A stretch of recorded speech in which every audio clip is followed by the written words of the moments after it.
Around the year 986 AD, 70 Viking warriors sat bound and captive, their battle lost, their fate already decided. These were no ordinary fighters. They were Jomsvikings, members of one of the most feared warrior brotherhoods in the Norse world, bound by a code that forbade one thing above all else: showing fear in the face of death. Their captor, a man named Thorkel, had ordered them beheaded, one by one. I've heard this cures migraine. They went to the axe, laughing. Each man who knelt before the executioner met his end with taunts. I told you guys I was gonna lose some weight. Ha! You should lose some weight too, fatty. Jokes and cold composure. I am ready. Curse you, Thorkel! Performing defiance as if it were an art form.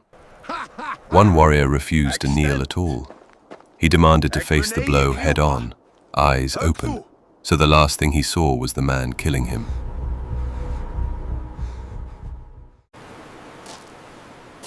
Good thing I needed a haircut. Another made a request that has echoed through history ever since. Like and subscribe. Forgive my request, but would one of you mind holding back my hair? His hair was long, and he didn't want it soaked in blood. Huh. He asked a thrall, a slave, to hold it forward, out of the way. The thrall obliged. The axe swung. At the last possible instant, the warrior yanked his head back. The blade missed his neck entirely and took off both of the thrall's arms at the wrist. Not yet! I can't believe it! By the gods! Ha ha ha! Impossible! Look at them! What an idiot! Ha ha ha! The crowd reportedly roared. Thorkel stopped the executions. The sheer audacity, the humor, the nerve, the absolute refusal to die with anything less than style had moved him. He spared the men who remained. That is the saga. But here is where history gets stranger. In 2009, archaeologists excavating a site at Ridgeway Hill in Dorset, England, uncovered a pit containing over 50 skeletons of young Scandinavian males. Their skulls had been separated from their bodies and stacked in a separate pile. The cut marks on the bones told a precise and brutal story.